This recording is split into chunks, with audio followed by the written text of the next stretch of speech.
All right, time for the previews, playoff previews here. We're going to be doing Buccaneers, Commanders. So first, let me just explain what I'm going to do in this video. So first things first, we're going to get into some charts. We're going to talk some numbers, how these teams have done this season and kind of previewing them against each other, looking at matchups that way. Then I will get into some film. We'll watch some film from week one, although obviously a lot has happened since then. And then I will give my predictions for, in this video, I'm going to give my predictions for how the Buccaneers offense will do against the Commanders defense. And then in my, I'm going to do another video where I explain the other side of the ball and give my final predictions there. So they're kind of, it's sort of a two-parter, but also this video hopefully can be a complete video by itself as well. So yeah, let's get into it. How can the Buccaneers offense fare against this Commanders defense? Well, on paper, pretty good, right? If you look at this, so this is a chart ranking each position grouping according to PFF grades and comparing them against each other. You see the Buccaneers offense, a lot of low numbers. The Commanders, not so much defensively. The Buccaneers passing attack, 9th best passing, 11th best receiving, and 2nd best pass blocking. Meanwhile, the Commanders are 27th in coverage, been a little better pass rush, 15th there, but still not incredible numbers. And against Tampa Bay, who pass blocks so well, will you be able to get pressure? That was a big issue the first time these two teams played. Running game also maybe not ideal. Tampa Bay 10th in rushing and 13th in run blocking. Commanders been one of the worst according to PFF there. So some real mismatches across the board here for Tampa Bay according to PFF if you're into that kind of thing. This stat is interesting as well, and I wanted to talk about this. This is Baker Mayfield when he's blitzed versus when he's not blitzed. You see his PFF grade is very similar. PFF says he's mostly the same guy either way, but his passer rating is 22 points better when he is blitzed versus when he is not blitzed. The Commanders blitz 5th most in football, so they blitz a lot. The Buccaneers have killed the blitz, and this has been all season, even after their injuries, because the injuries happened mostly, the Chris Godwin injury, which we'll talk about, happened about midway through the year. They've been very good when they're blitzed. We'll get into exactly why in a little bit. Let's look at this laundry list of players. So these are the Buccaneers receivers and receiving options. So tight ends and halfbacks are also here, and how they perform versus man coverage and versus zone coverage. And I included Chris Godwin on this list because he was in that first game. He was such a factor for Tampa Bay in the first half of this season. Mike Evans is another guy. I mean, he's the guy, right? You see 2.69 yards per route ran against man. Still a very good 2.31 against zone coverage. Chris Godwin is great as both of those as well. Once you get past those two, though, it gets a little interesting. So against zone, guys like Cade Otton and Bucky Irving, it's really the tight ends and the running backs. Those are the guys Mayfield looks towards. Bucky Irving has over 2 yards per route ran against zone coverage, interestingly enough. So they find him, and including a PFF grade of over 90 when he's going against zone coverage. Meanwhile, when teams play man, it's obviously Mike Evans. He's such a key factor, and if you double team him and take him away, then there's just a lot of guys who can be a factor. Rashad White, Sterling Shepard, Jalen McMillan, Trey Palmer, and Ryan Miller. Those are all guys who get touches, and they all get touches specifically when it's man coverage. More so when it's man coverage than when it's zone. So that's kind of interesting, right? When it's zone, they still look to Evans, and then they look to their tight ends and running backs. When it's, and worth mentioning, Cade Otton is banged up right now. We'll see if he goes on Sunday. But that's kind of what Tampa Bay does. If it's man coverage, look out for, a lot of Mike Evans still, but then some of those other receivers, that's where they're going to typically look.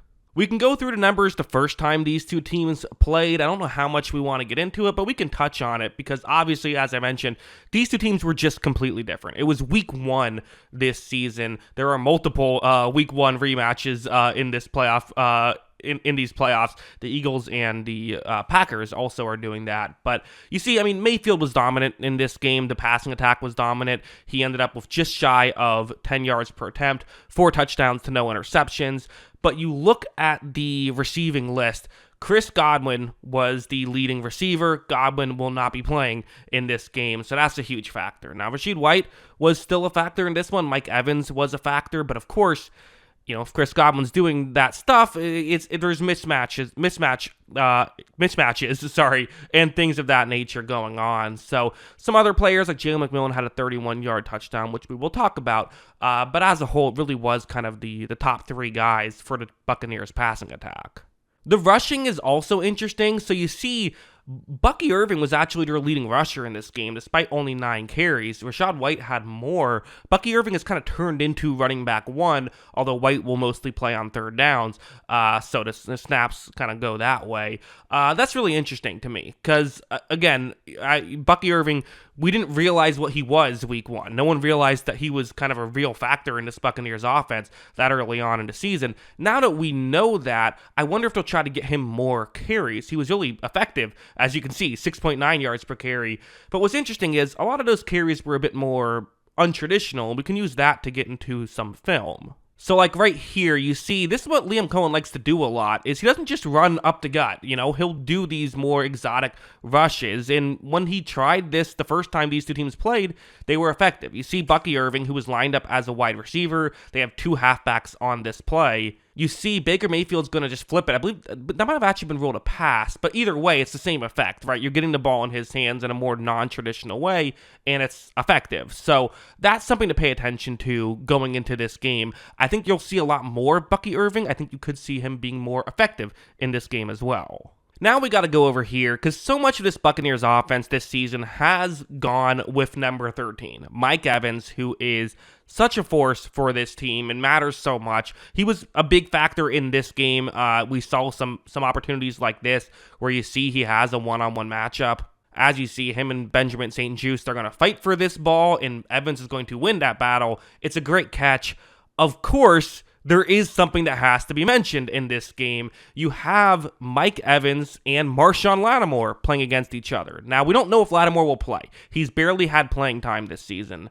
But we can go over here and talk about him against the Saints, who, it's a real thing. His numbers are not great against the New Orleans Saints. Now, I will say there is a bit of I think sometimes the way this gets talked about isn't totally true, which is you don't often see Lattimore on Evans one-on-one. And in fact, sometimes when you do see him just pure one-on-one when he was with the Saints, something like this would happen, where you see Evans gets a clean release and just really blows by Lattimore on this one. There's a big window. I'm not saying this happened all the time, but I think people act like anytime you get Lattimore on Evans, there's just no chance and he completely takes him out of the game.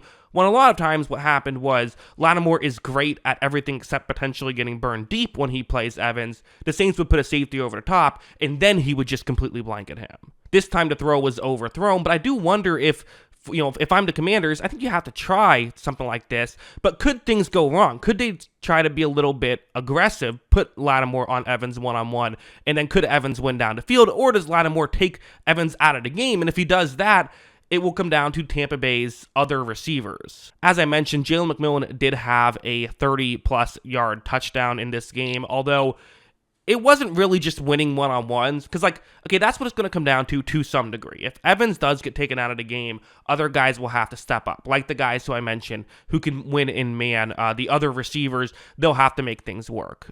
This time, though, and this happened a few times in this Week 1 matchup, and part of why I think if you're a Commanders fan, you're not horrified going into this game, despite how it went Week 1.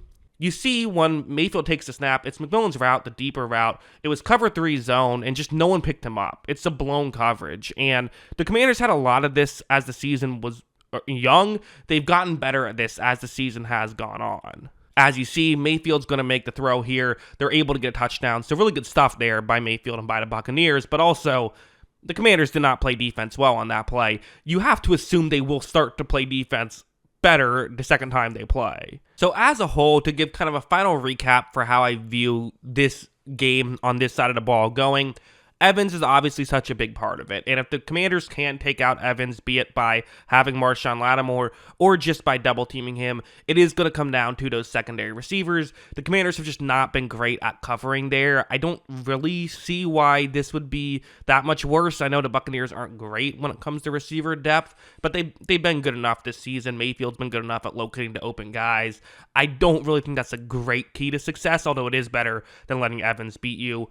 I also think Tampa Bay will run the ball effectively in this game. The reality is Tampa Bay should have advantages on both sides of the ball. Now, the one thing you have to factor in, Mayfield has done a lot of great stuff for the Tampa Bay Buccaneers. The biggest issue he's had this year has been negative plays, taking bad sacks or turning the ball over. The good outweighs the bad of him, but that's kind of the one way you can beat him. Can you get some of those plays if you're Washington? They did not get any turnovers the first time they played. That might be what they have to do to at least help slow this team down. As a whole, I think it could go a little better in this game. They should get some less blown coverages, but I'm still not expecting a ton. So this is my final predictions for how I view this side of the ball going. Buccaneers offensive points per drive on the season is 2.77 points per drive. The Commanders defensively give up a not ideal 2.28 points per drive. 2.77 is among the best in the league for Tampa Bay. The first time they played, it was just godly. It was 4.63. Doesn't get much better than that in a game. Well, I'm not expecting something like that to happen again. I do think Tampa Bay should be able to have an effective game. I'm going to say another 3.1 points per drive performance by them. That is just my guess. Predictions are very difficult, but I do think that, Commanders are going to have to try and figure something out defensively to make something work. As a whole, on paper, it does go well for Tampa Bay, although I will say, on paper, for the other side, it goes pretty well for the Commanders. So we'll see if how well all of this goes. But yeah, projecting a pretty good performance by Tampa Bay offensively. Will it be enough to win? You'll have to tune into the next video. So be on the lookout for that. Thanks for watching to the end of this video. I do appreciate it. And until that's my podcast outro. Thank you for watching. Let me know your comments in the comment section below. Always love hearing from you. And of course, as always, thanks for watching.